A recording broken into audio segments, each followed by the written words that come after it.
How's it going, everyone? Welcome back to another video. Now, this time around, I want to insult a exotic that was...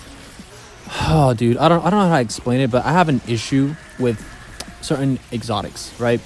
Now, exotics like the Quicksilver Storm, I genuinely forgot the name. The Quicksilver Storm, right? That's one of them, but we'll talk about that one a little bit later. Well, we'll probably rope it towards the end of the video.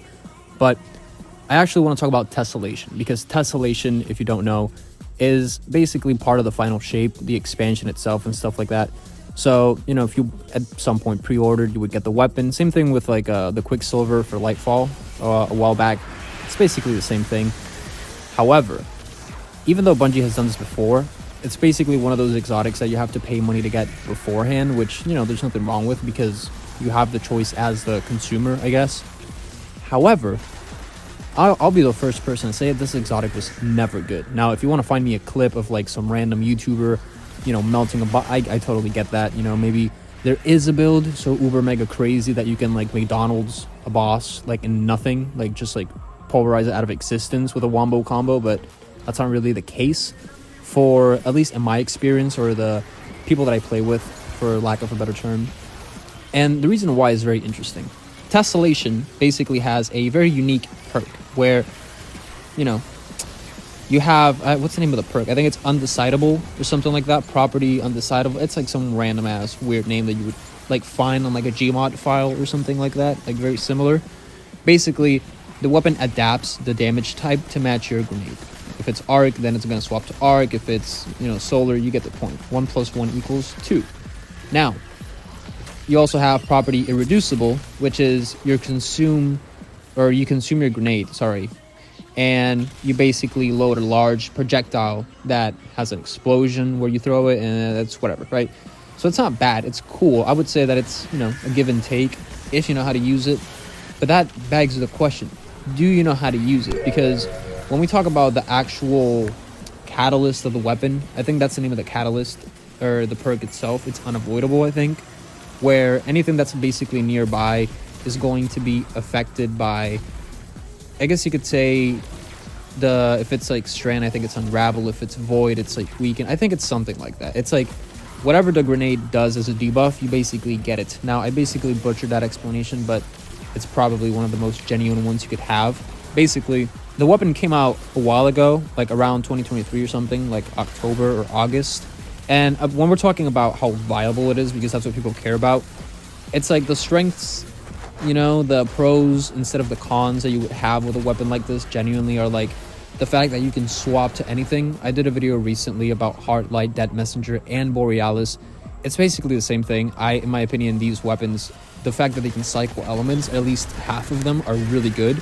And when we talk about doing the same thing in a grenade format, for all 5 with Tessellation, which is something that Heartlight, Borealis, and Dead Messenger cannot do, I think it's very interesting. I think it's very cool, and I applaud it for that, because it's like a handheld tool that lets you osmosis your way through the game, especially a Grandmaster, which who even is playing those anymore?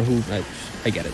But that basically brings me back to my next point. If we were to talk about something like Tessellation, if you look at condition finality, that exotic has Ice and Fire.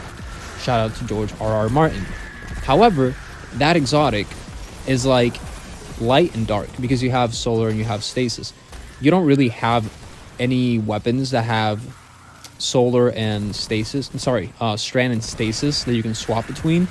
You only have the 3 that I mentioned, and it's only for arc, solar, and void. I genuinely forgot that element. Holy. Anyway, so you basically have that going on, and then what ends up happening is Tessellation is basically like the finale. It's like the fiend that you see at like the end of like SpongeBob or some shit, like when they write something and they like write the end in cursive. It's the same thing, right? When they roll the credits, I would imagine it's that, because it's a special weapon, so there goes your ammo, and there goes your grenade as well. Should have given it demolitionist for that matter. And then you basically, well, that probably was a little too overpowered, to be honest, but you get the point. And then at that point, when you have the weapon in that format, you basically have all 5 elements in your hand, like Thanos. Literally every single color of the rainbow, damn near, you got them right there. So I think it's very interesting. I'd give it a lot of props for that. Now, for all my warlocks, we talk about the weaknesses. All the heat rises users, y'all are not gonna like this. Or maybe it works, I really don't know. But basically, no, not heat rises, what am I talking about? The The thing that turns your grenade into a turret. I genuinely forgot. Shatter or something. Whatever. You get the point. Genuinely, who plays Stasis, like, relevantly or Prismatic? Probably no one. Bleak Watcher, that's the name. So basically, you have to eat your vegetable. And after you eat your grenade, you then get, the buff and whatever, blah, blah, blah. You get to play. So for a lot of people, there goes your healing, there goes your turret, there goes your arc soul, there goes your whatever, right? I mean, maybe not arc soul, but at that point, you're tweaking so many parts when it comes to the super, the class itself. I don't know. I feel like this is one of the exotics that it's not worth pre-ordering a whole DLC, but I understand it was quote-unquote the final DLC, the final shape. Basically got all of us because they got Renegade right around the corner and nobody purchasing that after the Edge of Feet. Anyway. So going back to the original point of the video, right? The reason why all two of you clicked on it. If we circle back, yeah, I mean, it's a good weapon and stuff like that, but paying for a whole DLC that gives you an exotic, it's like, yeah, it's cool, and we'll applaud the fact that you can basically Thanos every element, but you're not Ben 10, right? Out more in orbit than in dungeons or raids. So it is what it is. So I don't necessarily think that it's one of those exotics that gets a lot of play if you're playing alone, because it's a fusion rifle, right? Fusion rifles are meant to open doors in Sunder Doctrine and stun champions. I'll be honest. Like, what are you using a fusion rifle for? My bad, sorry. That isn't like Vex Mythic class in Crucible or like Trials pissing people off because holy laser. Anyway, that's beyond the point, or besides the point. I keep thinking about, if you were playing with people, like if you were playing with like a group of friends, I totally agree that this weapon would be a million times better, solely because of the fact that you can not only have someone else be like the Juggernaut, where they have all the stupid, horrible, ugly exotics with no ornaments that have all the damage perks and whatnot, right? And then you can do whatever you want to do. And then you can be like the fallback guy, where like, what do you need? I literally have every single flavor fab, I do think it's cool. It's basically like, it reminds me of, like, I don't know how to explain it, and this is gonna sound very, very, very old school, but if there are any Nintendo fans in here, dude, you guys would probably know. But the Mario Party games, the ones in GameCube, like forever ago, like 20 years ago, I'm talking, like those specific Mario Party games, like you could have like collectibles and shit that you could get, buy or win, unlock, whatever. And you had like a storage, it was like a big ass room where you could have one on each shelf and you could like collect them and stuff like that. I remember for the longest, that's literally what this exotic feels like to me. It looks like a collectible that they shrunk down because it's meant to be a ship, right? It's meant to be either Nezarek or whatever the fuck. You guys probably know more than me on that, 100%. So it's meant to be like a pyramid fleet ship, right? So it's like scaled down, so it just looks like a Lego set. It's really cool. I don't know. I guess if I can give you a long-ass example about how Mario Party has a lot to do with Destiny, then yeah, it's probably a cool exotic. Otherwise, why am I still talking about it?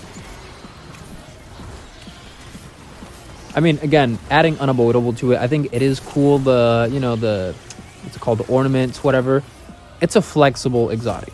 I mean, I'll be honest, I don't think anyone would put this above the B tier, because like, you would need to upload a clip of like you like ollieing over motherfucking Ursamuma and then like 720 ladder stalling her with Tessellation one-shotting her, add a kill cam to the game somehow, like a theater mode. I wish they did that. That would be holy budget. And then just like show us, but that's not gonna happen. So realistically, Tessellation, should you use it in the big 25, almost 2026?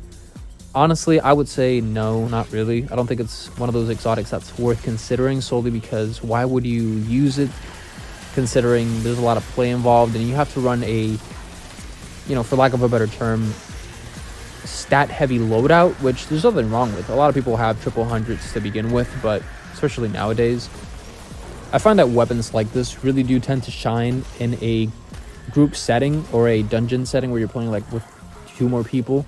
Otherwise, I think for solo play, you kind of get too caught up because you have to proc a lot of different things, and having to swap subclasses and whatnot, having to swap, it can be a little too much depending on what you're playing. So if having to add a filter or a modifier where basically depending on the activity, it's going to lose a lot of its playtime. And then another filter being if you play with people or alone, that's really going to hinder it. So it depends on how you look at it. I think I would say a good 5 out of 10.